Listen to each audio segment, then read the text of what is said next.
So to say the videoing is not going well today, but we'll see. Okay, right. We've been showing you sensory bags, we've been showing you a whole host of things, but we haven't actually shown any resources that we've made. We've made loads and loads of resources. We've genuinely got about 55 different products that are tuition, flashcards, emotion cards, all sorts of different things.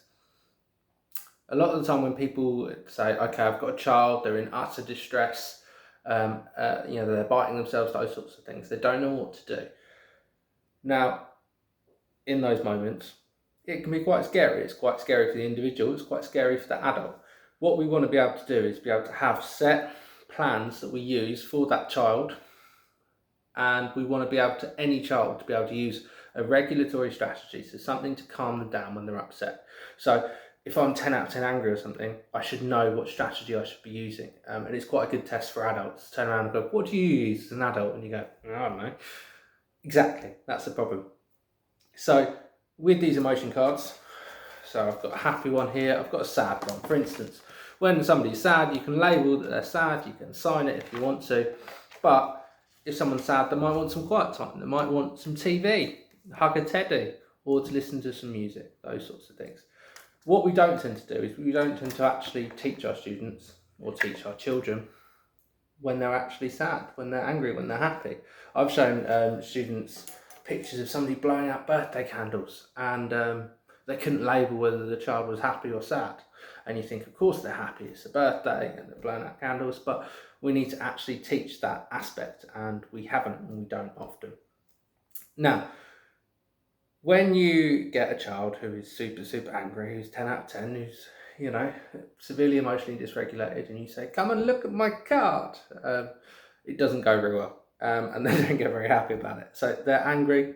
Yes, you can label that they're angry, but what we usually say is, at that point, it's not a teaching moment. We tell them, we direct them on a strategy to do. So if a child is super angry, usually I'll get them to a quiet space. I won't talk to them, but I'll sort of say, or show them with a visual resource what they should be doing, and usually it'll be trampoline or ball or something like that, and I'll leave them alone for quite a period of time.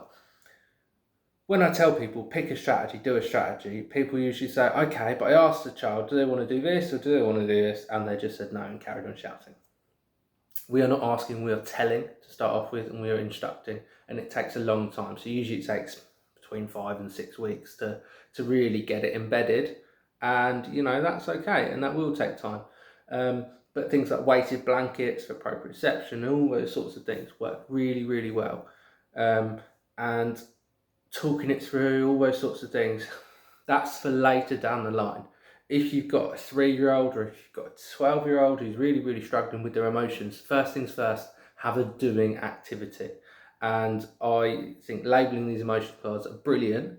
And it's brilliant to use these emotion cards to label when they're happy, when they're sad, when they're angry, those sorts of things. And you can do that.